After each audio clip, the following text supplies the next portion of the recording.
And welcome to the next episode of Shock Joxx, brought to you by KTC Broadcasting, live here in Cherryville, North Carolina. Hunter Yancey here, along with Kevin Hastings. And we've got some sports to bring you. A lot of people would think this is really the down time of the year now that the NFL is over. Everybody has a little bit of a hangover from the Super Bowl.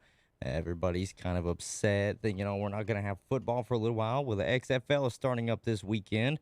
Games will be tomorrow and Sunday, so we will, in fact, have football this weekend. Also, NBA, college basketball, this is the time where it's starting to ramp up a little bit. All-Star game is around the corner for the NBA, as well as the trade deadline just ended. So no more trades for the rest of the season. Everything that they want to have to address, they're going to have to wait each team until the offseason. Kevin, I'll give you a guess. Or here you go, true or false? The Hornets made a trade over the trade deadline. I'm guessing false. It is false. Wait, there you go. I haven't seen anything. I don't know what our strategy Nothing. is. Nothing. At getting, once again, and getting better. Yeah, once again, they find themselves sitting on their hands and not being proactive to try and building a good basketball team. So they're mediocre right now. But they could have made a move that would have at least helped them solidify a 7 or 8 seed if they're not trying to just tank. I mean, the goal is at this point, if you're not actively tanking, trying to get a good draft pick, why would you not at least try and make the playoffs and try and at least win a game or two in a series? I don't know. I have no idea. But that's where we're at, ladies and gentlemen. NFL season. What you do when you want to be me instead of you? Because tomorrow. Everybody's hearing a lot of college audio right now. I somehow got it playing online where everybody can hear the music now, but we can't. So, we had to restart the computer and do some updates, and it reset my sound settings. So, I know some of y'all were listening to us jamming there for a second. Just come on. We couldn't hear the music that y'all were just listening to, but we know y'all could just for that second. So, apologize for that. Excuse me. Yeah. Are you dying? I'm pressing all kinds of buttons. I think I'm about to choke death in here. I do want to welcome everybody. Good afternoon. The Shock Joxx podcast on KTC Broadcasting. As always, Hunter and I bringing you up-to-date sports news. And on Saturdays, of course, we do our big show with Terry and Tom and do the weekly roundup with everything that's going over through the week with them. So listen and watch us on Facebook on that as well. You can watch on Facebook. Some of you are watching now on Facebook. Thanks for tuning in. And then the replays, you can tell your friends and family the replays are on YouTube and on Facebook as well. And you can listen on the Spotify, the Apple Podcast, and anywhere else you can find podcasts. I should look that up, shouldn't I? But that covers most people, don't it? Yeah, it really covers a lot of people. I just want to make sure on that. We're going to... like I said, you can watch us every day on Facebook. Today we got XFL to talk about.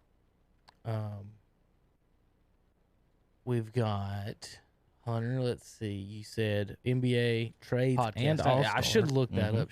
Stuff coming up, but that covers most people. Don't it really covers a lot of people. And then of course college basketball. We taled a little bit about the other day. We're gonna. Bunch of viewers and commenters talking about that as far as the coaches. Facebook. Everything. Today we got XFL to talk about. We try to get to the comments as best we can, as quick as we can. Before we've got before the shows are over. Sometimes we don't. Sometimes we miss. And I should look that up. Stuff. Hunter, you want to go over and some of the actual trades, college basketball? Yeah, we talked a little bit the other day. Let me check some commenters talking about that every day. So I was compiling a list. Today we got XFL to talk about. We try to get to the comments basically about some of the trades that went over. NBA trade deadline was before the shows are over. Sometimes we don't. And I should look. Trades happened. Hunter, you want one of the bigger trades that happened, not college basketball. Yeah, let me their names is the Minnesota Timberwolves. So I was Golden State the Minnesota basically about some of the trades that went over. The NBA trade deadline was trading D'Angelo Russell. Sometimes we don't. And also Golden State also getting one of the bigger trades that happened, not in 2010. Yeah. the other day. Minnesota is trying to do what Golden State Basically, did. today we got A XFL win now. trying to get him comments. Basically, Carl trade out Wiggins. His best friend is deadline. D'Angelo Russell. D'Angelo Russell. Sometimes we Golden don't. State also one of the bigger trades I have back. D'Angelo Russell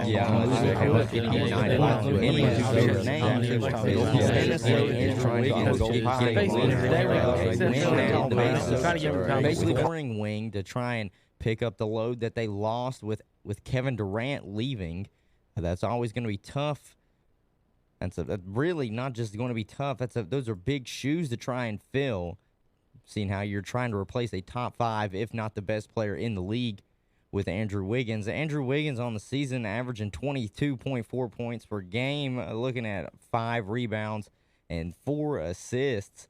So he's trying. That's still a big hole to try and fill if you're just trying to get wing scoring with Andrew Wiggins that you lost with Kevin Durant. But my winner in the trade was Minnesota. Between the two, they always want to say, well, who won the trade, who lost the trade? I think Minnesota, because they get a bona fide scorer in the point guard position in D'Angelo Russell. And anybody that can get along with Karl Anthony Towns might be able to stay in Minnesota for a little while. So that'll be something for them to help try and establish a core to build around in Minnesota and try and make some sort of playoff team, if not this year, in the future. But for Golden State, don't think that it was a bad trade for them. If Wiggins pans out to be good wing scoring when Steph Curry and Klay Thompson finally come back, then they'll essentially have a makeshift big three of what they got.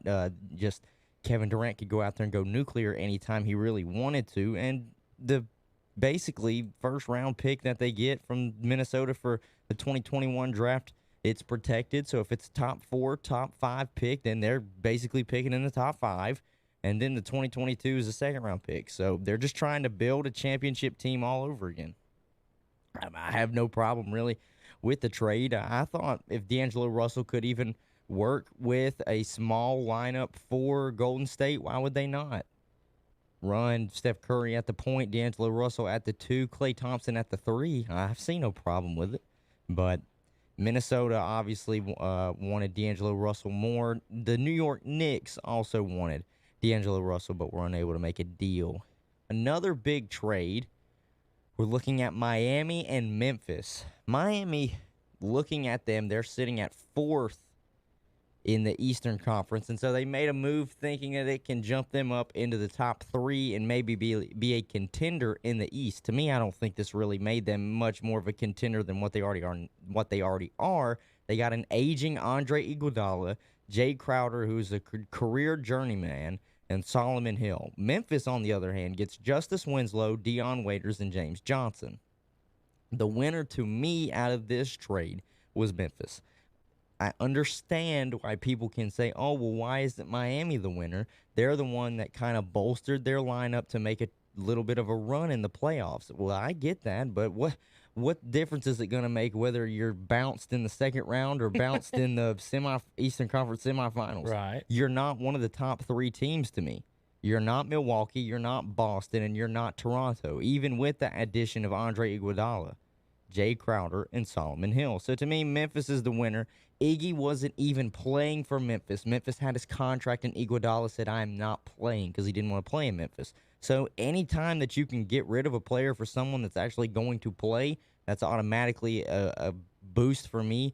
Justice Winslow is going to fit in this offense great, especially with John Morant running the point. Dion Waiters might come off the bench, or he might be the starting 2. It's going to add some depth to this young and fun Memphis team. So I liked this trade really for Memphis because they unloaded really just baggage if you look at what Iguodala was producing for the team, which was nothing. He was just sitting there. I like it for both teams. I mean, Miami gets players, and Justice Winslow being a name in there is kind of big. Thinking about that back to that draft, a lot of people were so high on Winslow. Oh yeah. And I wanted now he's getting traded Wizards to drafted Winslow. Now he's getting traded for basically a guy in his last year or two. Yeah. Well, and what's with weird Iguodala is they traded for Iguodala and gave him a contract extension, as if he's not already mulling retirement within the next 2 to 3 years. He's a 3-time champion. Well, I mean, what else does he want? There's not that many players. We sit here and talk about the Hornets draft picks the last few years. Mm-hmm. There's not that many players that are actually drafted ahead of the guys that the Hornets took are actually still on some of the same teams. Oh, I know. They've moved. Everybody has moved around. The big argument then was that we took Frank Kaminsky. We still have him. Big argument was MKG or Harrison Barnes. We still got MKG. And those teams have already Harrison's moved on 3 times. Justice Winslow's now been moved. And here we are, the Hornets still holding on strong with making no moves. And as a Hornets fan, the only thing you can do, you're not accepted getting free agents. So really the only thing you can do is make trade deadline moves, and they didn't do anything, Hunter. And at least at some point, like, what's the GM doing? What's Kupchak doing? I thought he was going to come in and make some moves. He had NBA connections. He's done this before, and at what point does he start making moves and start doing something other than just drafting people and hope they're doing good, drafting people and hope they'll be good? Because that seems like that's all. I agree. Now. And this will go back to the Minnesota and Golden State trade. Like you said, it's basically the draft is basically a crapshoot. You're just guessing on whether or not this player is going to pan out and be everything he was in college if he's a high draft pick. Let's not forget, Andrew Wiggins was a number 1 overall pick. Oh, yeah. He was a number 1 pick by Minnesota, and he's been there for a long time. But look, Minnesota said, we will get better if we move off of him. So they weren't afraid of moving off Wiggins of a number 1 Bogut's pick. not still on the roster, is he? Who? Is Bogut's not still on the Warriors roster? No. So Wiggins is now the highest drafted player on the Warriors. Yes. He is. Yeah, isn't he? He is. He was a number 1 overall pick. And I was listening before you came in here and before we went live, I was listening to what some of the people were talking about for the Minnesota Golden State trade, and a guy made a commentator, he made a really good point. He said, if you're Golden State, technically you just got 2 first-round picks. One of them that's already established because there's no guarantee if you pick 1 through 5 that any of the people coming in the draft are going to be better than what Andrew Wiggins is right now. Right. He's getting 22 points a game, so he's getting buckets. Right. Andrew Wiggins, I would love people. People are going to hate on him, whatever. He's the exact type of person that I would love in Charlotte. A wing scorer. And the guy said, that's what and Charlotte one of the needs. guys said the reason why Golden State wanted him so bad is because wing scorers are so coveted now in the NBA. That's what everybody wants. So if you got Russell out there and Steph coming back soon, to me that was just they play the same position. Let's have him running here for a little while because I don't think they would go well on the court. I think they did that as draft capital. Right. They knew they could move him. Right. I don't think that they were going to do well with them, both of them in the backcourt, kind of play the same position, kind of same stuff. I like nothing wrong with D'Angelo, but on 2K, 2K Sports or whatever, I love Anthony Wiggins. You can always get him for a good deal, and he ends up being a really good player because the video games size. Big wing scorer, it loves it too. He's 6'7", 190 or 197 pounds, so he's almost 200 pounds. Beef him up if you can, because this is what's so crazy too. He is 24 years old. He's been in the league. He's been in the league because he came in when he was 18, though. But he's 24. Is this his 7th year in the league? Yeah, but he's only 24. He's still young. He's actually really young. So that's something that I think the Hornets need to keep their eye on because Golden State, there's rumors, might do with Andrew Wiggins what they did with D'Angelo Russell. Try and move him within the next 5 to 6 months once the season is over for draft picks. Mm-hmm. Because Golden State might not realize it, but they might be in a little bit of a rebuild since Iggy's gone. They don't have the big man in Bogut that they were having. They don't have Kevin Durant anymore. What happens when Clay and Steph get hurt? You got, like they are now, you're the worst team really in the league. So they've got some building to do. To me, I think that would be something, if you were Charlotte, that you would hope that they keep an eye out for. Maybe moving off of some draft picks for a solid wing player to go with the core that you already have. You can move P.J. Washington if you really want him to start to the 4 or continue to play Miles Bridges at the 4. So there are opportunities for the Hornets. Just when I went through all the trades and saw that they didn't do anything, I was kind of shocked. Especially when you have just 2 of the same player at point guard. Just one of them is obviously better than the other because it's getting you 7 assists a game compared to 4. And I'm talking Devontae Graham over Terry Rozier. So, And one of them you have on a rookie contract compared to Terry Rozier, who you just you think they could have signed got for Wiggins? $19 million. You think they could have got Wiggins for Rozier? Well, I don't know how much interest Minnesota would have had in Rozier. To me, Rozier's got a very similar game to D'Angelo Russell. They might be averaging. I know Rozier's averaging less points, but they might be averaging the same amount of assists and rebounds. So they're very similar. The thing is Karl Anthony Towns and D'Angelo Russell are so tight. It was almost like they just wanted to link up and be buddy-buddy, kind of like how Kyrie Irving and Kevin Durant just did with the Brooklyn Nets. Because that's what the NBA really is now, that friends want to go play with friends. So, but would Rozier, he could have done the same exact thing they're wanting D'Angelo Russell to do. So if Charlotte wanted to get into play and maybe add one more thing to their offer to try and get Andrew Wiggins, they probably could have done it. Maybe added a draft pick on it. Maybe added another player that they were trying to get off of. They could have done it. I just keep looking at these contracts for the Hornets, and like they didn't have to pay Terry Rozier that money. Like they weren't forced. They didn't trade for him. They signed him. Like Terry Rozier was a backup point guard in Boston, and you gave him $19 million. Is that what it is? 19 million a year. Yeah. If you folks looking online, I brought this trade machine up so you can kind of see. These are the Hornets' salaries and the years left, and the way the NBA works is that there's a soft salary cap and a hard salary cap. Most teams are over the soft cap. If you're over the soft cap, you cannot make any moves without matching money. So, for example, if a player has $30 million on his contract, let's say for you folks watching at home, Nick Batum, $25 million. Since every team in the league is pretty much over the soft cap, every trade you make has to add up to the $25 million. So you just can't say, I want to trade Nick Batum for so-and-so or whoever. So, for example, let's try to get Harrison Barnes for you folks that may be interested in Harrison. Harrison averages it gets paid $24 million a year. So you could pretty much probably do this straight up with Batum if you really wanted to. But with the Kings want Nick Batum, maybe for 2 years. Hunter's point was it's 2 years less than what they're paying Barnes. Barnes is only PR 12 right now, but that would give the Hornets scoring and them 2 years out of that money. That's what people are going to be looking at with Batum. They're trading that contract to want that to run out in 2 years. And teams like the Hornets or that don't compete, that's the type of team that would look for a Batum type of a player. So back up a little bit. Say you don't want to give up Batum, you still want a Harrison Barnes. What about do they got good point guards out there? Where De'Aaron Fox is ridiculous. So he's on a rookie contract. They wouldn't want Terry Rozier out there. So you'd have to trade like Biombo and MKG if they would take that. Like you'd have to do something. You have to match the salaries. It's like the Hornets' problem is they're good players that they want to keep have low salary that have value have low salaries, and they're bad players that are trash that they get paid too much have high salaries. Now here's some good news. Looking at this Hornets roster, they got a bunch of money coming off the cap, Hunter.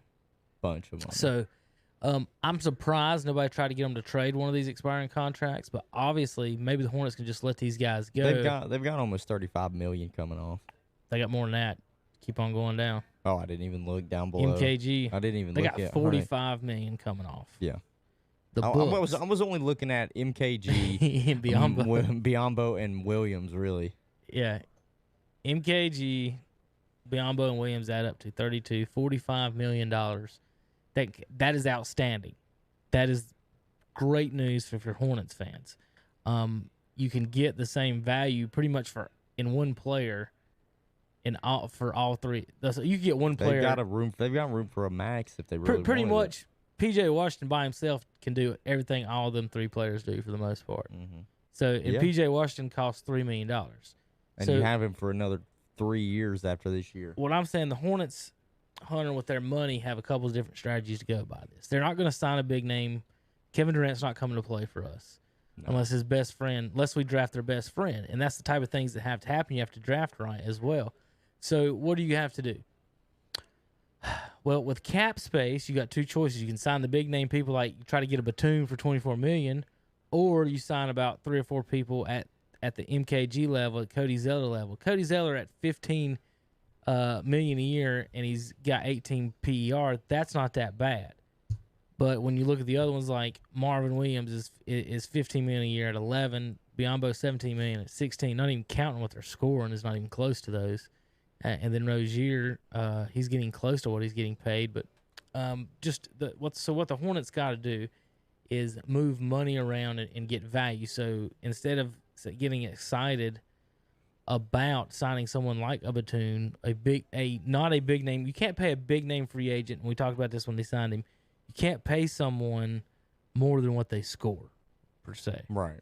So if the only one that at the time was worth that money that they were trying to get was Gordon Hayward. But it was matched by Utah, and now he's in Boston. That's our wing scorer. That's the only time I've ever heard of the Hornets trying to be aggressive in free agency and trades. Yeah. That's the only time. And then that happened, and I think they got gun shy. They said, well, I mean, no matter how we try, they're just going to match it. There's no reason to try. I mean, I don't understand why, especially with the conversation that was being had, that they would move Terry Rozier for Julius Randle. That's a 20-10 guy walking in the door. Right. Well, people didn't want to get And here's the thing with Terry Rozier. Terry Rozier's not even a 20-10 guy when it comes to points and assists. No. He's a 18 points per game, 4 assists from a guard. And he's not even a true shooting guard. He's a point guard, and he's not even getting you double-digit assists. I know Devontae Graham's not getting you double-digit assists, but he's getting you almost 7 to 8 assists per game. Right. That's closer to a double-double guy. Well, that's more than Kemba Walker ever got in his life. Yeah. So I'm not the point guard should be getting 7+ assists without having a problem, and if he's not, then I think they need to hustle a little bit better on that end. I don't think, and I don't, I saw a name that popped up there too on the free agents that you were saying. I don't think Otto Porter Jr. would be a bad pickup if you could get a contract for him. No. He wouldn't be. You know why? Because he's wing. He can play 3 or 4. I like Otto Porter. He can shoot. I like anybody that can shoot a basketball. I like anybody that can beat me in a game of horse. If you beat me in a game of horse, you can be on the team. But there's a lot of people they can't. I'm not sure MKG can if we're not playing dunks. Like I don't think he can outshoot me. I'm not sure. I don't think Gerald Wallace can either. But he's and not I'm looking up there. Paul Millsap will be a little bit too old, 35, but he can still play. Right. The thing, like he can still play at a high level. I'm just talking about, because here's the thing: if you're losing Biyombo, you're gonna need somebody to come in and play the 4 position while Miles Bridges learns the game and while PJ Washington learns the game, because neither one of them really are studs. Looking at that, I'm list, looking at both of them, like and neither one of them are studs. Ibaka or Derek Favors. I'm about to say I like Ibaka. Ibaka because he's a stretch. Hassan Whiteside's outstanding on defense and rebounding. Otto Porter, that's a lot of money. If you can bring Whiteside home, I think he'd be a great pick and roll to go with Devontae Graham. Porter's salary's got to be coming down, right? He's only averaging 11 points a game right now, and he's getting paid $26 million. That was the problem. Who gave? I'm trying to think. Y'all who got did. him that money? Washington did. Washington did that money. He's in Chicago right now. I know he is, but one of those we moved off of him because we didn't want to give him that money. Right. So then Chicago gave it to him. I and think now either Chicago gave it to him or somebody that he went to. Well, DeMar DeRozan will be available. Paul Millsap, Gordon Hayward. Look, even DeMar DeRozan would be a good fit. Do they throw money back at Gordon Hayward again? No, they're done. They're done with that train. $20 million. They're off that train. There's really nothing else then. Because I'm looking here, the only other teams really that did trades, the one that was really big was what the Clippers did. Clippers went out and got Marcus Morris and Isaiah Thomas. Other than that, there's the Morrises. Yeah. I mean, they have to draft, right? Now, we all know this. It's been just hot garbage. Jabari Parker did get traded to Sacramento. The only team that might be worse than the Hornets has been the Timberwolves. But the Timberwolves have actually drafted good players. They just get rid of them. Yeah. They get rid of the good ones and keep the bad ones. Yeah, they're holding Karl Anthony Towns right now. They're trying to just make him happy, because here's what the problem has been with the Minnesota Timberwolves. Nobody's gotten along with Karl Anthony Towns. Andrew Wiggins wasn't really getting along with him. They brought in Jimmy Butler, and that exploded in front of everybody. I don't think they brought in the right coach. I don't think Thibodeau was the answer at that time. I think there were a lot of question marks in Minnesota. And the problem is I don't think you can build around a big anymore. I know Cat can go out there and get you 30 and 10 and maybe some assists, and some blocks. But the game today, you don't build around a center. You just don't. The problem is, Hunter, the championship teams have 3 and 4 stars, and most teams don't. Oh, I know. Charlotte would have 1. That's the thing. If you got 2 people, real quick, if you got 2 people that can score. Jordan Pippen was talking down there about Harden and Westbrook last night, and for weeks and weeks and weeks or this year, I've said repeatedly, I think the Lakers are going to have problems with them because they cannot guard them. They don't have anybody on the floor that can guard them. The Lakers lived and died by the 3 last night. That's why they lost to Houston. And those 2 got 45 points last night. And if you can get 50 from 2 guys, that sets you up to be successful. The Hornets haven't had 50 from 2 guys since Glenn Robinson and whoever else could play on it. Glenn Robinson, Glenn Rice, and whoever else could show up, and then Larry and Zoe. And that's been our problem for years. If you got to have 2 guys that can get you 50 to be competitive, and then if you got a 3rd guy that can get you to 70. Then after that, that's all what I've always heard. If you can players. get 3 guys that can get you to 70, you look at that entire roster right now. For Charlotte, 2 guys can't get you 50. They can't. I'm not you 50. sure 3. You can't guarantee 3 of them to get you 50, Hunter. If I had to put, that would be a good over. I can go ahead and tell you who can get you 40, and it's Rozier and Devontae Graham. They can get you 40. Now you need 30 from one other guy. Yeah. And you're not getting that. What's up? You're not getting 30 from anybody else. So the Hornets they're having a problem down there, and I don't think it's the players' fault. I think it's just my internet. I think it's just another front office problem. They consistently seem to have a front office problem, and I don't know how to help them other than telling them, in all seriousness, you need to hire basically a cabinet of 10 fans and listen to the fans. Because it seems like the fans know a whole lot more than what the front office does at times. Does it not? You mean to tell me you couldn't go up there and possibly fix the Hornets? And you go up there and just say you could pay me whatever, just a little bit more than what you already make, and say I could make this really a playoff team. I'm not talking championship caliber just yet, but at least a consistent playoff team. Mm-hmm. Well, the biggest thing is the number one thing with the Hornets is always is that you just look at their drafts, and if they would have just drafted right, we wouldn't have any issues. It doesn't even have to do with, we wanted to make trades and sign people, but it don't even have to do with that as much as how bad the drafting has been. They've missed so many starters. We could have Jokic and Giannis, Draymond, Harrison Barnes. You could have Damian Lillard and Bradley Beal. That could be your starters. It could have been your starters. Could have been Kemba, Bradley Beal, Barnes, Jokic, and Giannis. And all we had to do was make the draft picks. Not make a trade, not try to sign anybody, just make the draft picks. Well, I mean, the draft... Hunter, do you have any explanation real quick of why I can just be on this internet and it's cruising like a... Oh, I have no idea what's happening. Like a fighter jet, and then all of a sudden I'll be on a page and it just... It's out. You think because I'm streaming on the same computer? No, it shouldn't have any problem with it. Like the way it works because so good. if it did, it would have a problem on the stream. You're green on the stream. You're straight. I'm perfect on the stream. Here's the thing. So I'm looking at the 2020 free agents, right? Because I know you keep saying you need to draft right, which is great. Any team that can draft right is going to have success. Look at how the Thunder did it, and look at really how the Golden State Warriors did it. They just brought in Steve Kerr over Mark Jackson. They were able to make success. But if you're the Hornets and you realize that you are not having such great success off of the draft, why would you not go out and be aggressive when it comes to free agency? I'm looking right now. So what we have said right now, they could probably use a big because they're getting ready to lose some bigs to free agency that I don't think they're going to re-sign. And if they do, I think they are dumb if they re-sign Biyombo. So wing scoring and bigs. Wing scoring that I'm looking at right now. I never want to see Biyombo in Charlotte the rest of my life. So wing scoring. Otto Porter, okay, there's a small forward. Gordon Hayward, small forward. DeMar DeRozan is a shooting guard, but in a small lineup, he could be a small forward. Mm-hmm.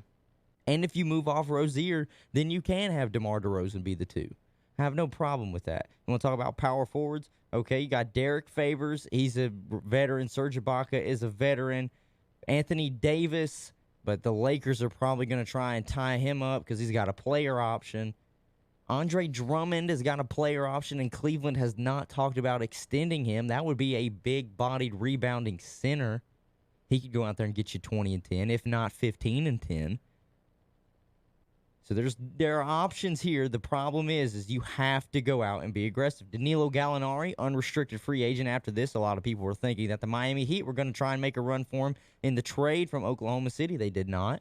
He's a scoring 3, and he can shoot the 3, too. So 2012, they drafted MKG over Bill Lillard, Harrison Barnes, Andre Drummond, Jeremy Lamb, John Henson, Draymond Green, Chris Middleton.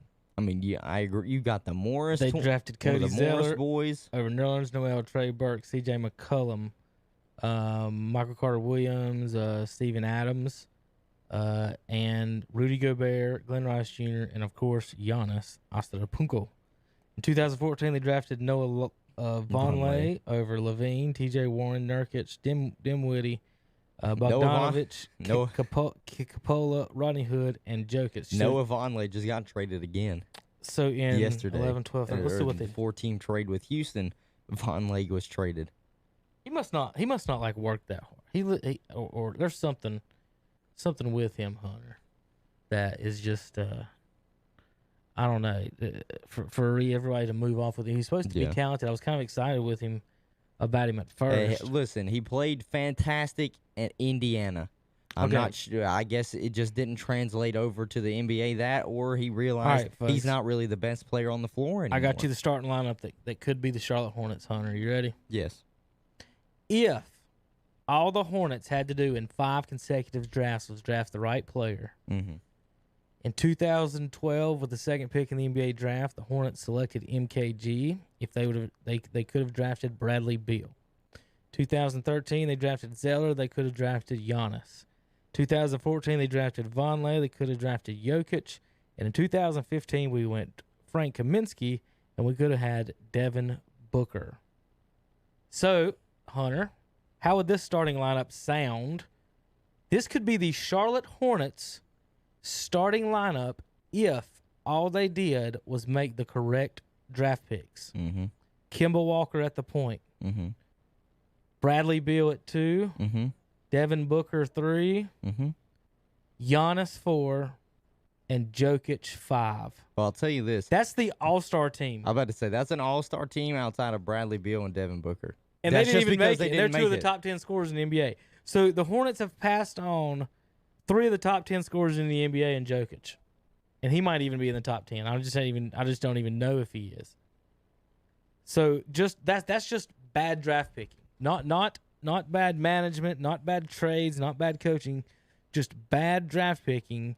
The Charlotte Hornets starting lineup in 5 consecutive years could have been Kemba, Beal, Booker, Giannis, and Jokic. Yeah, but doesn't that speak to my point, though, that's saying if you know that you haven't been able to hit on draft picks, why would you not go? Moves. You should be making moves in free agency or at the trade deadline. And guess what they don't do? They sit there sitting on their hands waiting for something to happen, waiting probably for a team to approach them and try and make a trade. Well, guess what? Nobody wants the hot garbage that you call a roster. Nobody on the team is enticing enough for someone to come in and make you an offer, except maybe one of your 2 guards, Devontae Graham or Terry Rozier. Yeah. And really, out of the 2, the one that looks even the best is Devontae Graham, because he's really an I don't even think he was a second-round pick. I think he was an unrestricted undrafted free agent, went to the G League, and then he was able to shine when Kemba Walker finally left. All right, Hunter, you ready for this? Go. NBA averaged 110 points. Yeah. 111. Those 5 starters added together that the Charlotte Hornets have passed, didn't draft or traded or let them walk in free agency. Kemba. Yeah. 128 points a game. The Charlotte Hornets have let 128 points per game walk out the door, or we don't even. We don't even need you. We didn't even draft. We don't need you. I'm telling you, man. That's a 100. Those starters could be Kemba, Bill, Booker, Giannis, and Jokic. We're in the finals every year. You never heard of LeBron James or the Warriors. Yeah, arguably. Giannis about made the finals last year with less lineup than that. Yeah, Chris Middleton. He's one of the ones we passed up for. Middleton was in the Bradley Beal draft in the second round. Everybody missed him. Draymond was back in that draft too. Eric Bledsoe is on that team. The Lopez brothers is on that team. Yeah, say hello to viewer Zach Link. Yeah, Nick Batum is awful. Just awful. 3 points a game, $24 million, and that's not.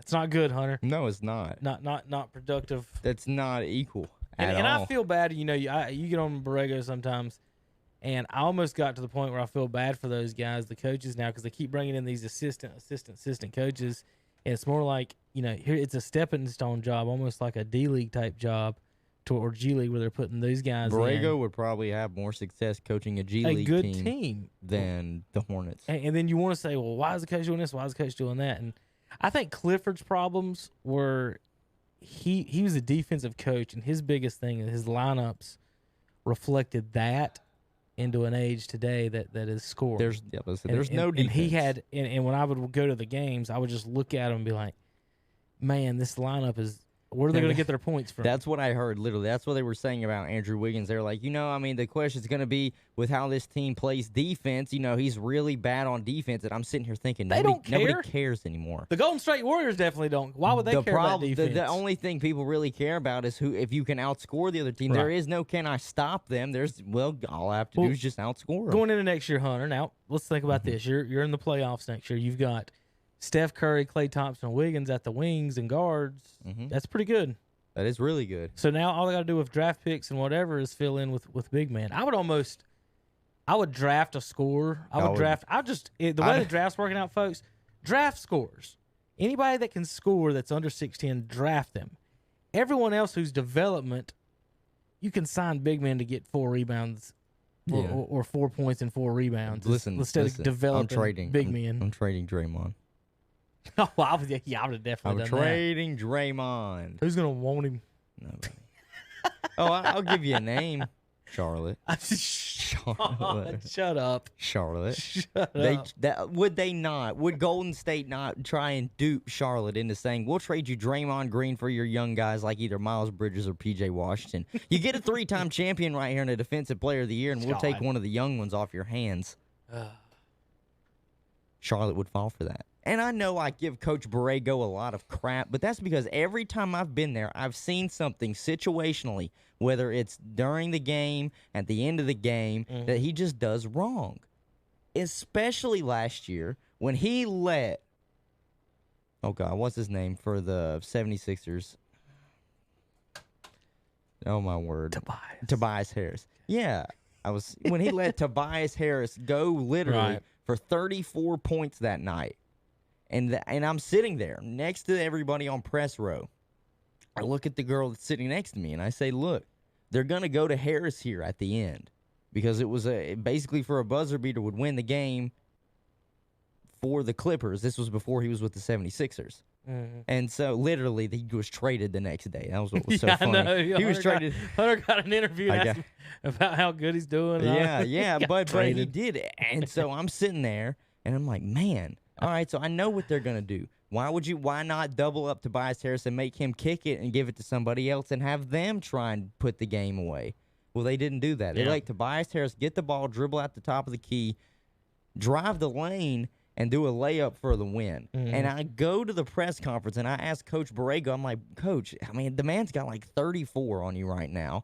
Was he not somebody you were looking to stop at the end of the game? Because he's not some small guard. He's 6'8" and can take it to the rack. Even if he gets fouled, he's going to the line. And Coach Borrego looked at me and said, we were worried about Lou Williams. They're only 28 games out of first place right now. 28 games out of first place? Only 28 games out of first place. If you're more games out of first than you got wins, it's not good. No, it's not good at all. Hunter, they've got 16 wins, and they're 28 games out of first place. I tell you what, they've won more. I will say this: they've won more so far this year than I thought they would the whole season. The over/under on Hornets wins this year is 24. Oh, I said under. I would have bet the house on under. Like I'm like, under. who are they beating? And here's what I didn't take into account. Atlanta would be garbage. I didn't think that you couldn't be any more awful than how awful the Hornets were. We were trying to tank. We were trying to be bad. We were trying to get a top 3 pick, and we're sitting here now. Well, you got to think about it like this. I don't think anybody really saw Devontae Graham coming out of nowhere and basically filling the shoes that Kemba Walker left him. I tell you what, Hunter, they're getting better, and what I mean better by getting worse. They're moving up the charts, So right now, we have the 6th pick in the draft. 6th worst pick in the draft. So we would be behind Cleveland, Atlanta, the Knicks, Golden State, and Minnesota out west.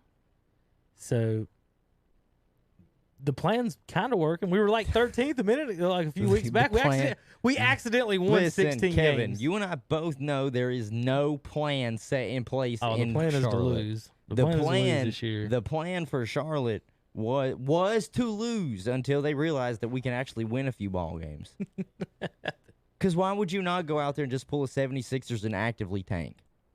Just actively tank. Instead of, okay, we got to kind of look competitive. So what if you get fined by the NBA? I think they're actively taking. I just think the other teams did a better job than we did. The Hornets are so bad. Isn't it crazy how bad Atlanta is? The Hornets are so and they bad. You want to talk about a team full of first-round draft picks? Maybe they shouldn't let their point guard shoot 25 times a game. Oh, yeah, maybe they shouldn't let him average 29 points. But gonna... listen, here's the thing, though.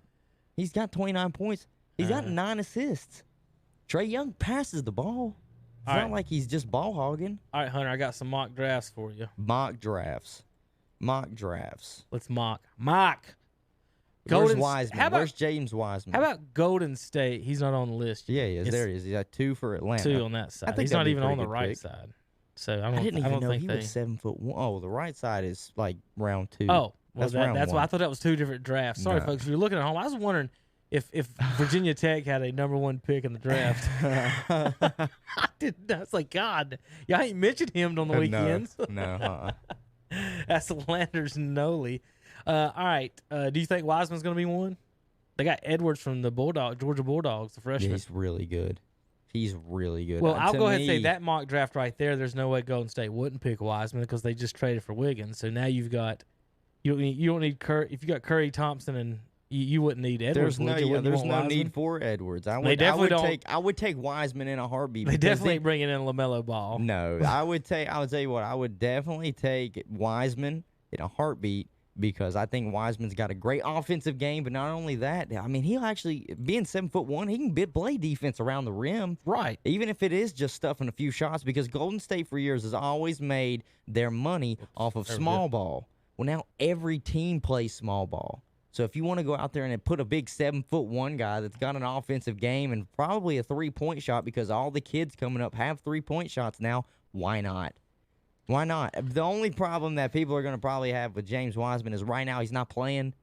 He basically said, I'm not dealing with this Memphis bull crap. If you're the Hornets, with who the you NCAA. want? Cole Anthony's down there at 9. They got Graham. Wing scoring, Hunter. Who's my wing scorer? Give me a wing scorer. Wait, they have Chicago drafting Cole Anthony? Why? That wouldn't You happen. literally just took Kobe White to be a point guard. If you don't like your point, that's so dumb. Obviously, whoever did that mock draft. I will say this: I could see Cole Anthony. I could see Cole Anthony going I could see Cole Anthony going the spot before to Washington. Right. And this is the reason why. I'm not sure when John Wall will ever come back. He's working out right now. I know he's working out, but here's the thing: we've got so much money on him.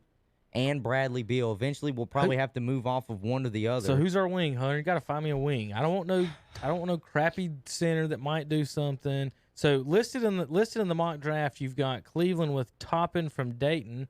It's listed as a small forward, power forward.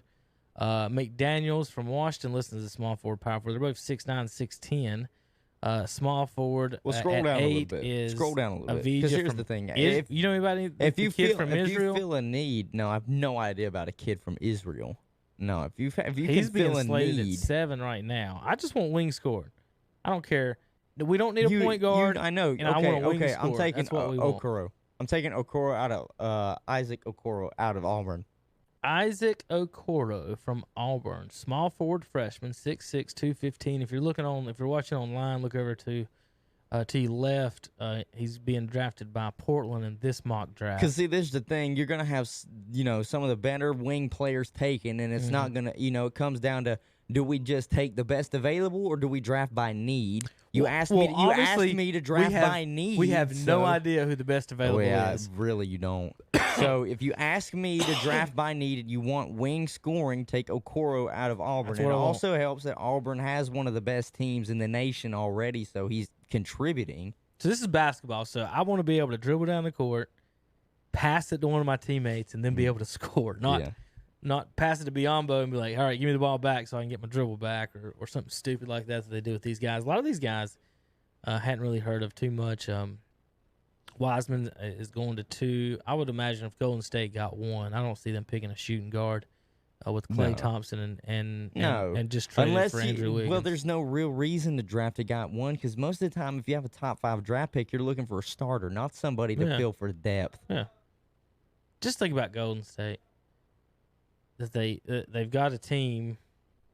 They've got rid of Harrison Barnes basically and Kevin Durant, still keeping with the same core. Yeah. And keep hanging on to Draymond Green. He still keeps hanging on to that team somehow. He's just hanging on by a thread. And now they're in a position maybe for definitely a top 3 pick, maybe even the first pick in the draft. And think about it, as a Hornets fan, does that not make you kind of sick though that you sit here and miss the playoffs and don't make the playoffs for like 10 straight years? Yeah. Golden State has some of the best teams of all time, and now all of a sudden, because of an Achilles injury, they're sitting here and could still get the 1 pick. Like, how is that? It's not fair. It's not, and I know this world isn't fair at all, and there's nothing fair in this world. But for Hornets fans, we've gotten screwed year after year. Not only besides, even when we have the picks, which I just showed everyone a minute ago, we've made terrible picks. But we missed Dwight Howard by 1 spot. We missed Shaq by 1 spot. We missed Anthony Davis. They moved us out of there by 1 spot. So we've had Shaq, Dwight Howard, and Anthony Davis by 1 spot. And then you turn around and they've missed almost everyone they've had. So the draft has been the only opportunity for Charlotte fans to get better, and then it's just awfulness. They've got Nico Mannion at 6, point guard from Arizona. I don't know why they would pick a point guard. So whoever did this draft did not look at rosters at all. I think they just put the players in whatever they're ordered. See if Bleacher Report says anything. Now this was updated as of yesterday. So it has Wiseman. This one has Wiseman going number 1, and then it has the Hornets taking Toppin. This is way more realistic. They do have Chicago taking a point guard from France. It has the Knicks taking Cole Anthony. Well, they don't have a point guard, so I don't see why that wouldn't be a problem. Put him out there with R.J. Barrett. In New York. Put him out there with R.J. Barrett. I don't think R.J. Barrett really is going to be that great, but what do you think about Cole playing? Cole playing at the next level. Yeah, I think his game translates to the next level.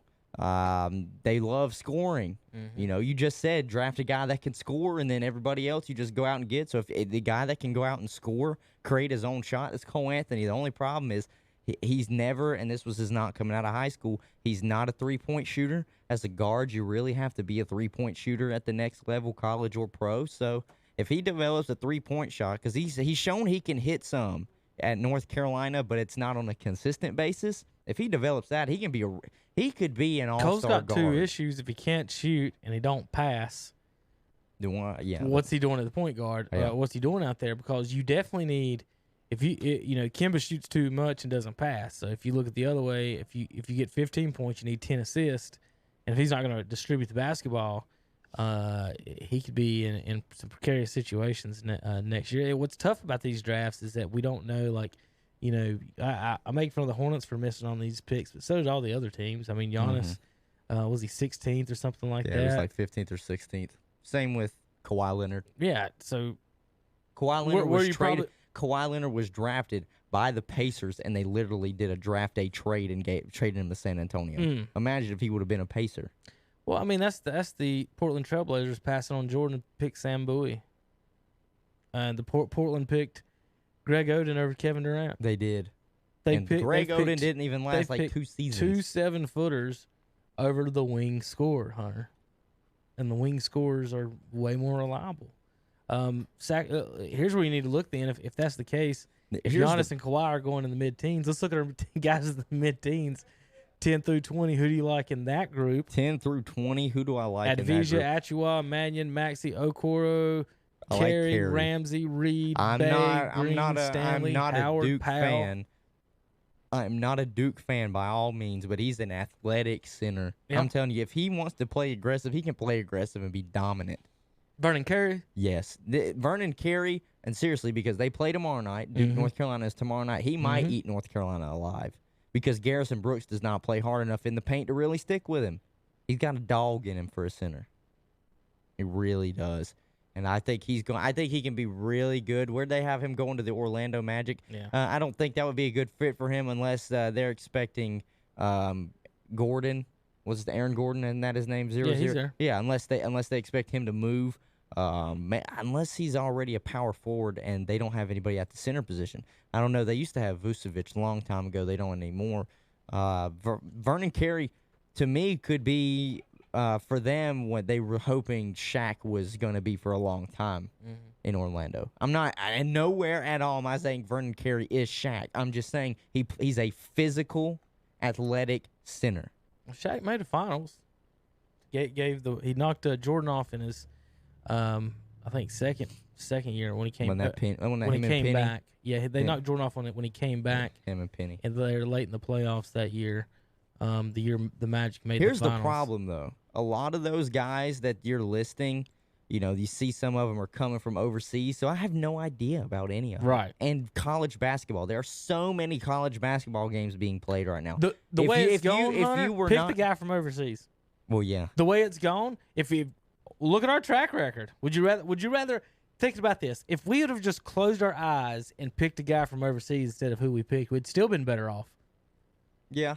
Because we would have picked some of these guys like Jokic and Nurkic. They would have been on the team. Giannis at 16. Just close your eyes and pick a European. Well, and we're doing better than what Europeans, we would be. They're just getting exposure to a professional game earlier than any of our players.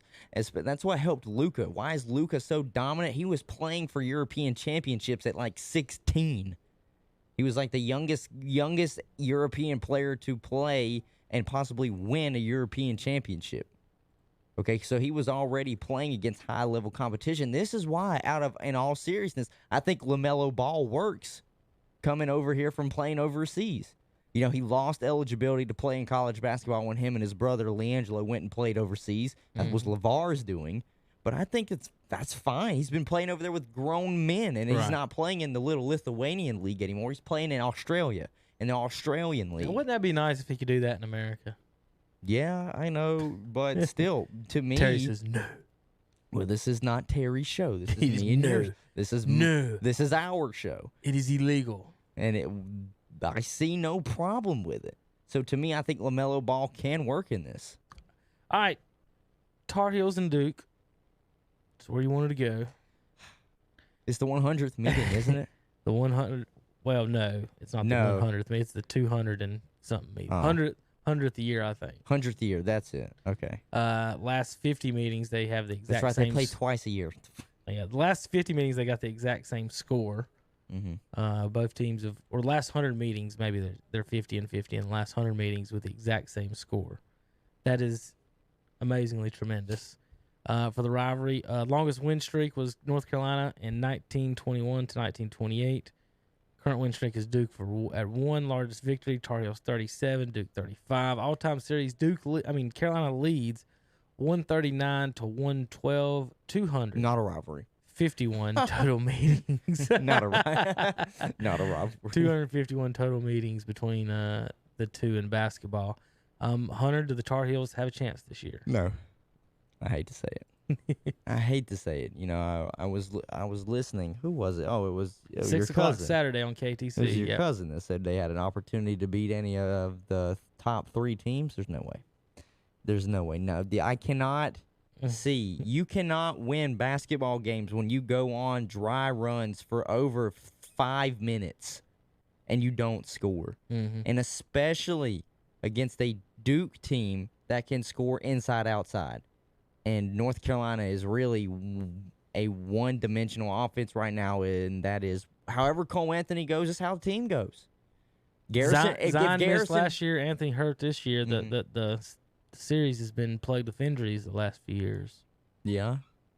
A lot of asterisks from both teams. I saw somebody tweet that too. Okay, somebody from a Duke area. I know he's a Duke fan. He said, "It's funny how you blame your losses on not having one player." And I'm thinking, well, wait a minute. Isn't that what you guys did last year when Zion didn't play at all? Mm-hmm. And you guys lost the games he didn't play? You're saying, well, we would have won with Zion? It's the same exact thing. We would probably have had a better chance to win with Cole Anthony. You know what the problem is with that lineup right there? Playtech at the 2. There's no reason Andrew Playtech should be starting this ball game. 4.5 points per game? Not even 2.5 rebounds per game? Yeah, what's he doing out there? Keeling's no better. He's too young. No, he's not. He's actually a senior. Well, he's awful. Look, I thought he was a young gun. I take that back. He just can't play. He's just awful. Here's the thing. He just can't play. So at this point, I'm looking at out of the seniors, Brandon Robinson would be the only one that could really make a difference. The problem is, I don't know if it says he's still injured in parentheses. I don't know if he's, going to be just suck it up and try and play. I'm not sure, but that's what the problem is. You're looking at this team, Leaky Black from the 3 positions, only getting you 6 points. We were just sitting here preaching wing scoring. He's only getting you 6 points. Cole Anthony, 19.5 points. Garrison Brooks, I wouldn't have recruited anyone 15 points. Named Leaky. If I'm not mistaken, Leaky Black's from Mallard Creek, isn't he? It might be. He's from the area. But I wouldn't have recruited anyone from named Leaky. It's like picking a kicker with a bad or weird name. I mean, look at that. Points, Anthony. Rebounds, Brooks. Assist, Anthony. Field goal percentage, Brooks. And then 3-point for field goal percentage and free throw percentage, Robinson. And Robinson's not even playing. I mean, Roy said that they don't have any good players, so that's his fault. I'm blaming him. North Carolina, well, guess what, Duke fans? Congratulations. I'm actually saying that you're probably going to sweep North Carolina this year. And it's because you caught us on a down year. Roy, I mean, where's your players, Hunter? Where's your ballers? Anthony, that's it. Duke is in second place, ranked 7th in the nation, 9-2 in the conference, 19-3 overall. Carolina this year, 3-8 in the conference, 10-12 overall. They're on a 2-game losing streak, North Carolina.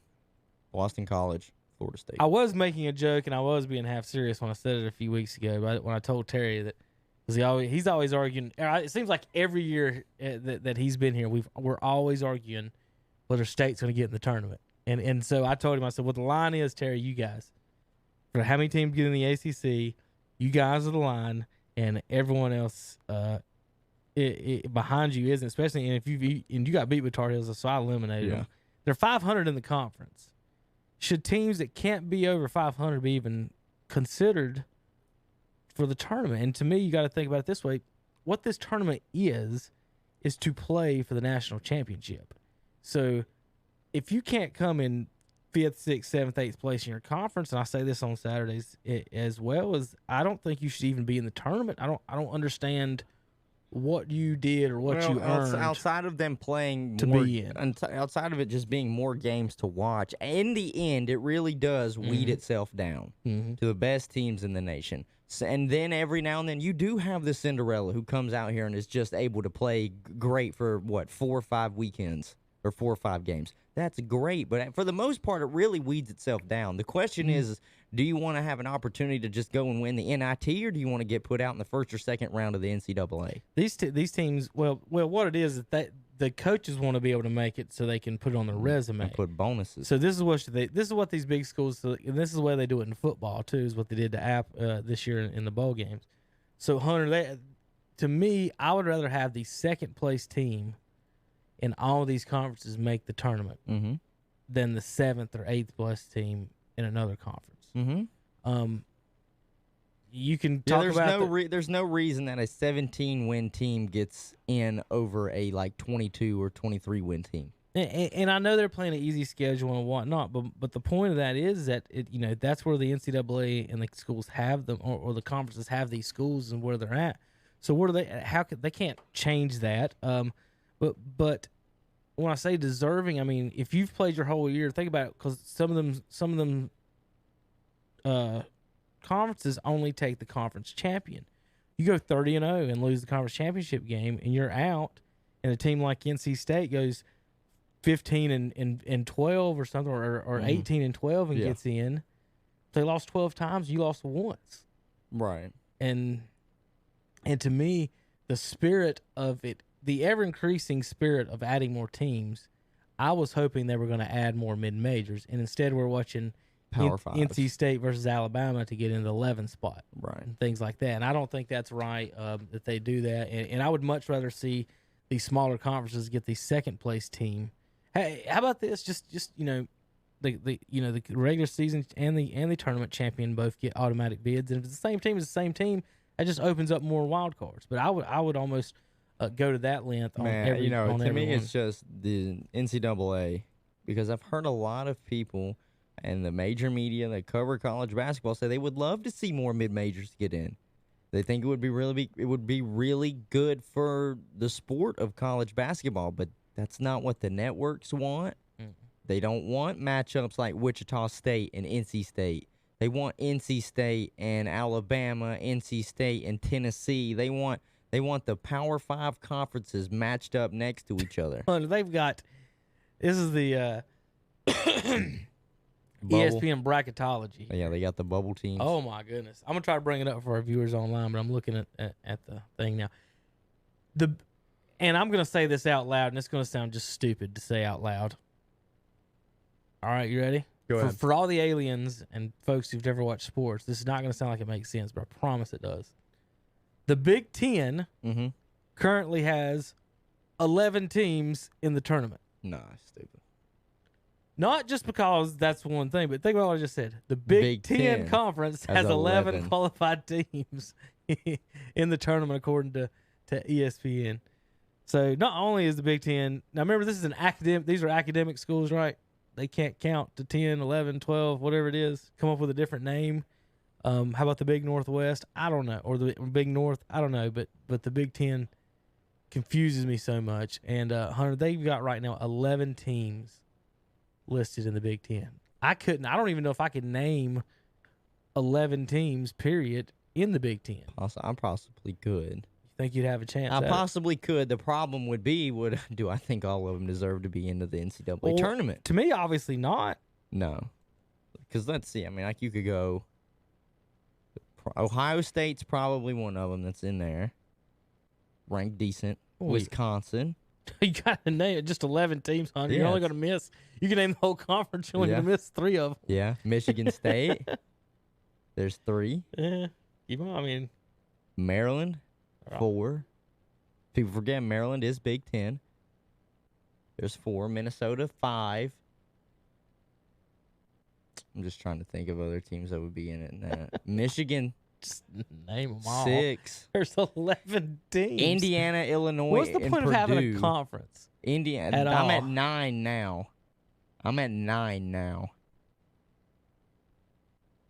And the last 3 that I said was Indiana, Illinois, and Purdue. And if I'm not mistaken, I think Illinois and Purdue are leading the Big Ten. There's 14 teams. 14 teams in a Big Ten. In the conference. Wow. Big Ten plus 4. The 3 you actually named one of the teams that's not in it. Is it Michigan? Michigan's not. You actually did name one of the 3 teams. Dang. Michigan, Nebraska, and Northwestern. Northwestern 6-15 on the season, 1-10 in the conference. So, I mean, realistically, Hunter, let's just look at their conference as an example. Where do you set the line where you say you deserve to play for a national championship? At least 8, 4 or 5.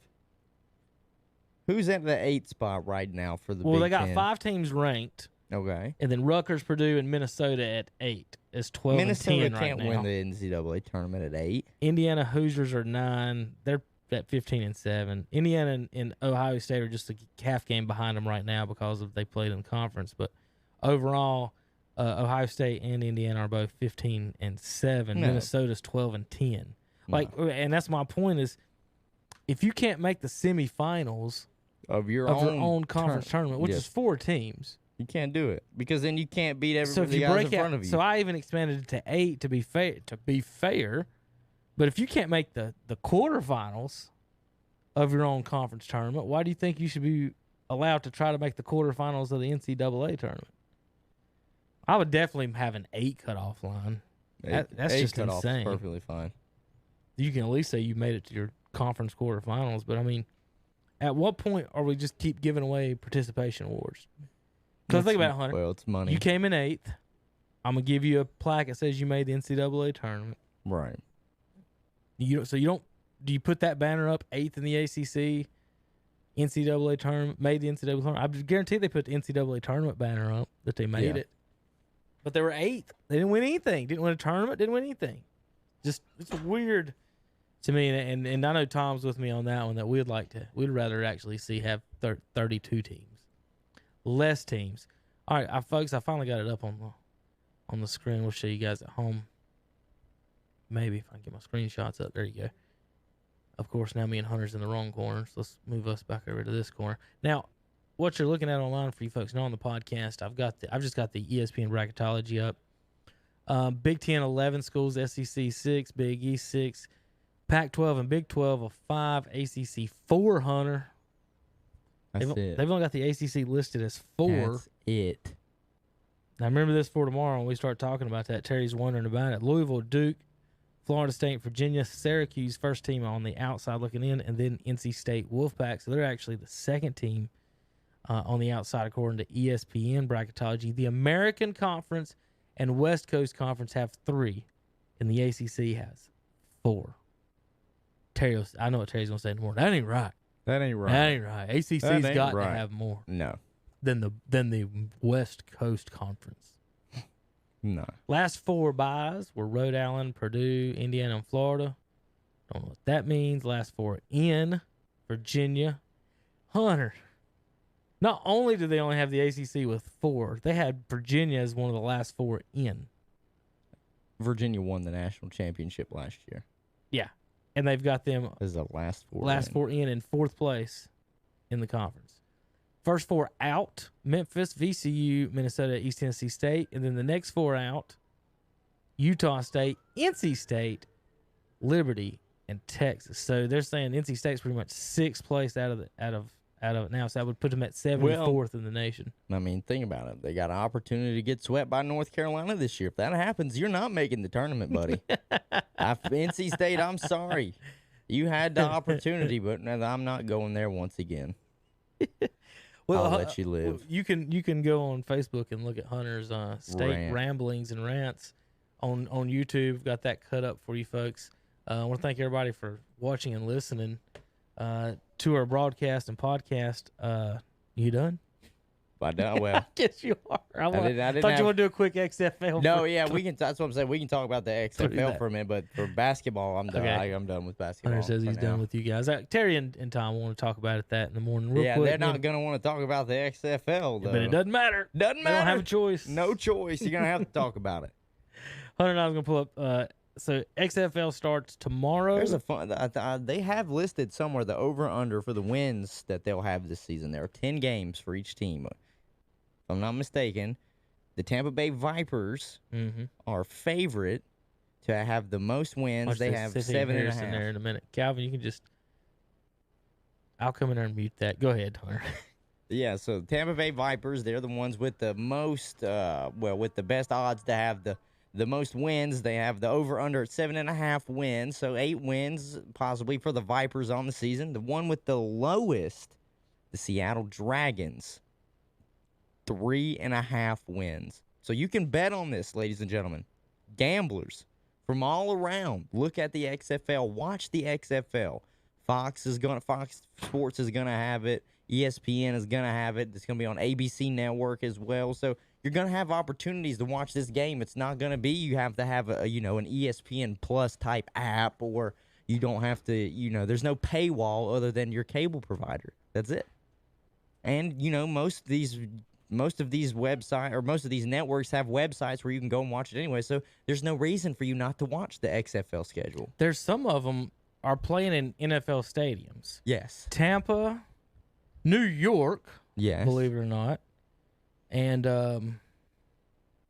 Dallas is playing in the Texas Rangers Stadium. Mm-hmm. The old Texas Rangers Stadium. Seattle is playing in the MLS Stadium. Still a nice stadium. Houston is playing at TD-ECU Stadium. Is that the Texan Stadium? No. TD-ECU Stadium? What is TD-ECU Stadium? I'm so confused.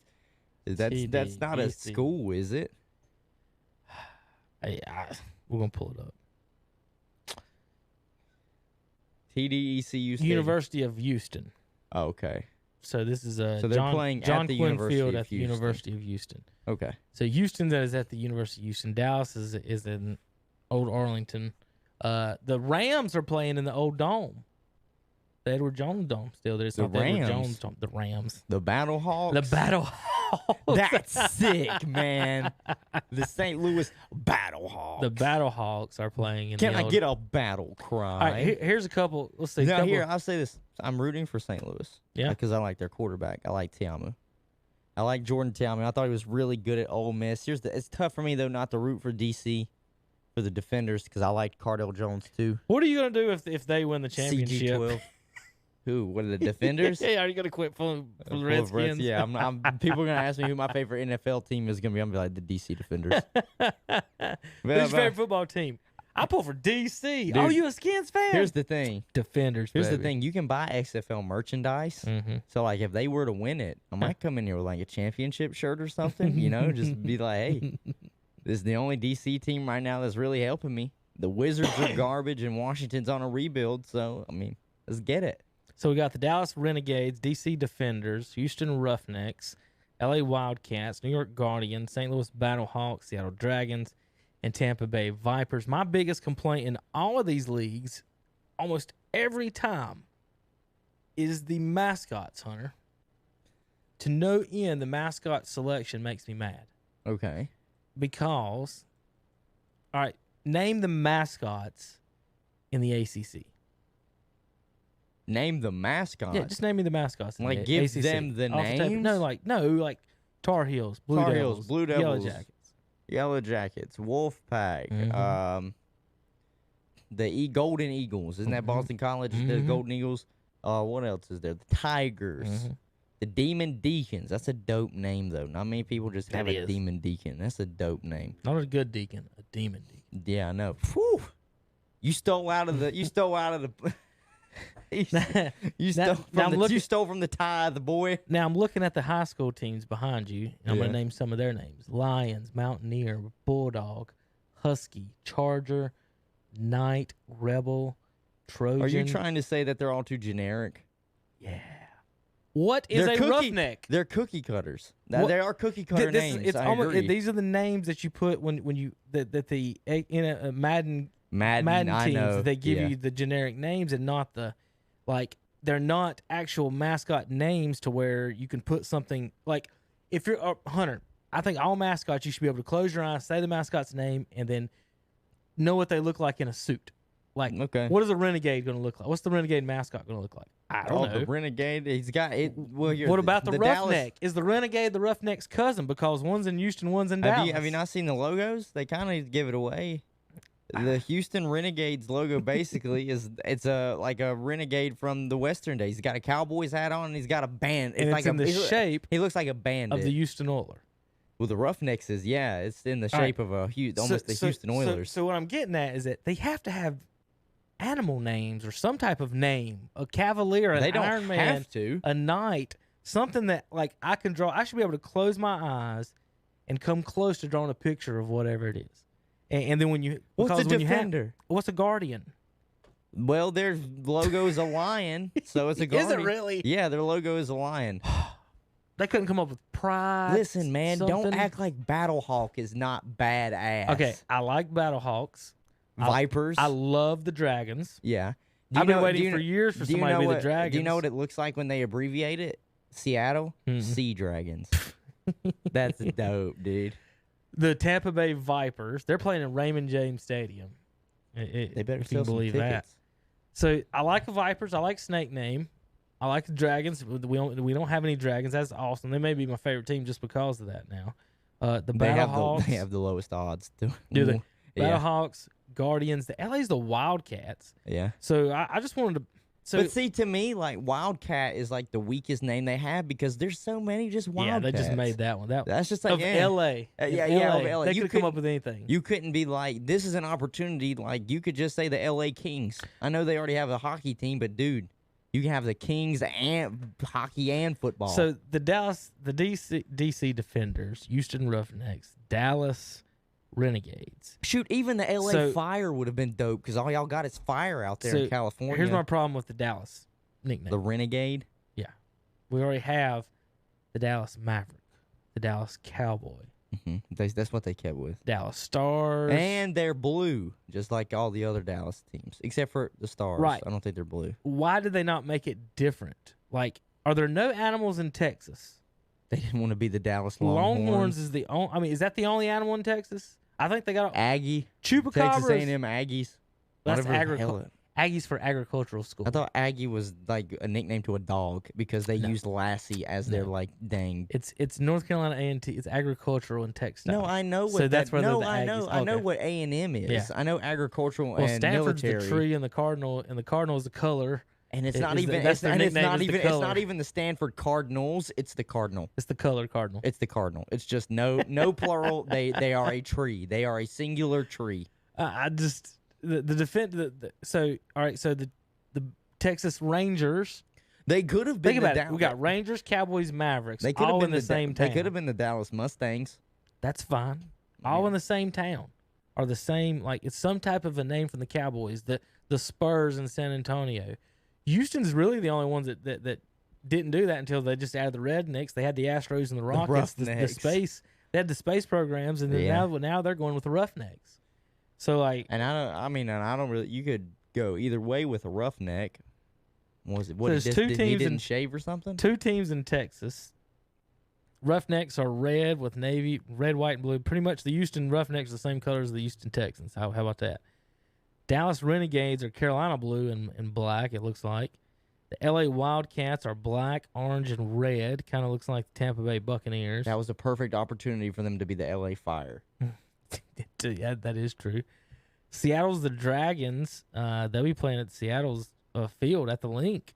And their colors are green, and they look like the East Lincoln Mustangs, put it that way. Well, I know we got non-local folks watching too, but yeah, green and white green and and orange. The with a little bit of Vipers blue. might have the best unis in as far as that goes, Hunter. The green, yellow, lime green, and their Vipers. The Battlehawks are blue, Dude, the navy blue and the white. Battlehawks have got the coolest helmets. I got to see the helmets. I haven't seen the helmets. Defenders in Washington are red and white, and the New York team is black, red, and white. So it starts tomorrow, 2:00. Let's see. Does national TV? What is that? Fox. Fox has got it, don't they? Yeah. Is that first one national TV? No, What is that the symbol? first one. I thought one of them is ABC. Of course, I clicked. No, it's on ESPN Online, I guess. I'm not sure. Of course, I clicked it's on it, and it may live take television. forever to come. The XFL might tell you better than what this crappy organization. Yeah, see ABC. Okay, got you now. Yeah. ABC is the first game tomorrow at 2:00. Seattle and DC. LA and Houston play at 5:00, and the same times on Sunday, 2:00 and 5:00. Tampa and New York, St. Louis and Dallas. Yeah, looking at the uniforms, LA does look a little Tampa Bay-ish. Go back to my pictures there. And the Vipers are green with green highlights. Two different sets of green. A Kelly green with a neon green. I'm all for the Battlehawks, man. Those helmets, man. The Dragons look like a combination of. They look like East Lincoln's helmets, but Who's got navy with orange? Some Syracuse jerseys, navy with orange. I don't know where the navy come, but their helmets and logos are green, yellow, and white, and then all of a sudden their jerseys are all navy blue. They don't know what they're doing with their color palette. The DC team looks like Alabama, but with actual red instead of maroon. Crimson. So, no, it's crimson. The New York team looks like the Cincinnati Bearcats with black and red. Yeah. The St. Louis Battlehawks look like the Duke Blue Devils mixed with the Detroit Lions. Let's see. Who is the red team here? The Roughnecks look like Roughnecks. They look like the Roughnecks. They look like the Patriots. And then Dallas. They're black with red. It's almost like a Patriots Atlanta Falcons. It's like the Falcons if they had silver helmets. And then Dallas looks like Tennessee Titans. Yes, with the light blue helmets. Yeah. So Dallas looks like the Tennessee Titans. So there's our expert breakdown of what we hope to see in Week 1 of the XFL of the uniforms. A Seattle battle, a St. Louis Battlehawks victory. You messed up just as bad as I did. Real quick, had a bet on the XFL. Is this what you want to know, Hunter? I know they're betting on the XFL. They are. Well, you can bet. They'll come up with lines. There's actually, I think, supposed to be in-game betting as well, like live game betting while the game's going on, like first quarter, second quarter. I think that's a great idea. Oh, yeah. You know what? I came up with a new rule. Tell me the rule. And I'd like to see the XFL do it. Do it. You ready? Do it. Yep. And I have these new rules every now and then. So what I think the XFL should do, try a new rule. No, and I mean no, punting. You like it? Well, you ever heard of the high school in Arkansas that does that? Look it up when you get a chance. Pulaski Academy online. They've done the math. They've done the analytics on it. Yeah. Unless they're inside their own 20, they never punt.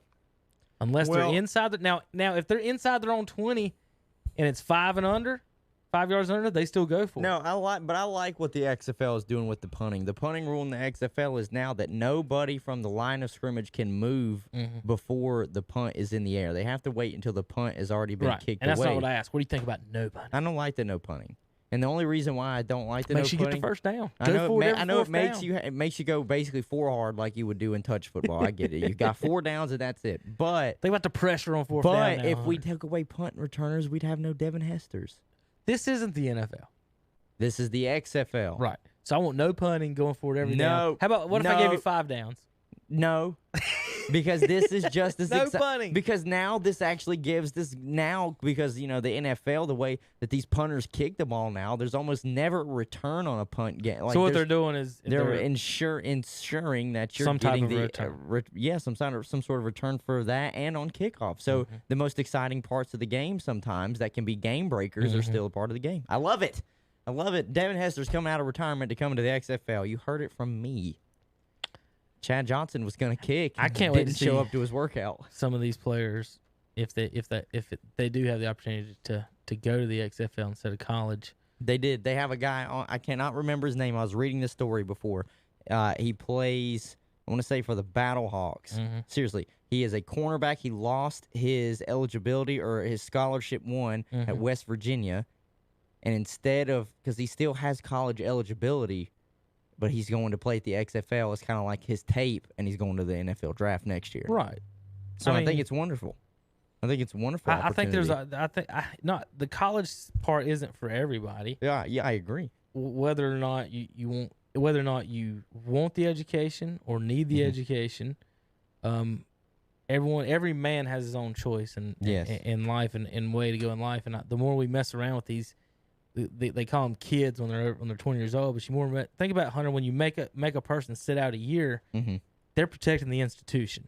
Right. That ain't got nothing to do helping you with the player at all, and that's which is more important for in your life, Hunter, to sit out a whole year just because your coach didn't want to have to recruit against you leaving your school. But if you're doing a good job with that student, he's not going to leave your team, right? I'm telling you, I'm not sitting out. If there's no reason for me to sit out. It's And such this a is weird why. thing. If you I can't. have, You have to change your life because if I have NFL hopes and I have the Right. possibility of not only being an NFL draft or a draft prospect, but being a high draft prospect, kind of like how I respect Cole Anthony coming back and playing for Carolina, it's one of those things where, with Wiseman, I was afraid he would drop just a little bit because nobody's seeing him right now. The last that you saw him was in high school. You don't know how he was going to translate in the college game. I know it's supposed to be kind of in between. But where at least Cole Anthony is, you saw him for a little bit, and then he went away because of injury. And I was like, hey, man, now if he wants to sit out, that's fine, but he's not a bona fide Kyrie Irving that just went number 1 overall and only played a few games at Duke.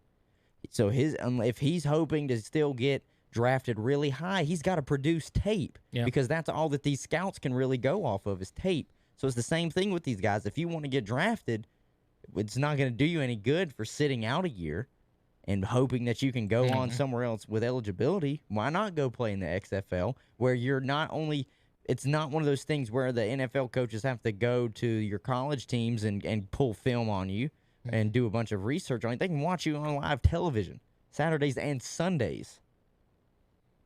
To me, it's a no-brainer. The thing is will the NFL be so embracing of the XFL? Right. And treat it like a feeder opportunity and not just college football. They shouldn't treat it like a competition. If they would treat it as a minor league, as a feeder, it would make both and everybody it would make better. a bunch of money. All right, Hunter, let me flip through a couple. See if there's any tweets I want to mention for tomorrow. Yep. The Mike Trout fans started attacking Rogers Hornsby yesterday. They can all go to. I haven't got to them on that one. I'm going to give you a quick number on that. That was just of all the people. At some point you got to quit picking out people, and they're going to pick out someone who's hit 403 times, and you've never hit more than 326. Here's your NFL stat of the day. In 15 NFL seasons, Aaron Rodgers has 84 picks. In 5 seasons, Jameis Winston has 88. Jameis, Hall of Famer. You know what Andre said? What? He balling. No, that's pretty good. He threw 30 this year. That means he only threw 58 in 4 years. That's only an average of 16, Hunter. Oh, man. And a half. Right? I can't. He's a Hall of Famer in the making. Hall of Famer in the making. He said he's obviously doing good. Kansas City, total arrests from the parade, 5. 5, that's it.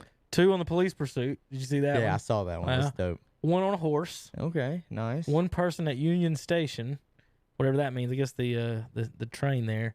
And 1 belligerent guy who fell out of the tree. I saw that, yeah. I mean, he had his bare ass hanging out. Way to go, man. Last Cowboys, here you go.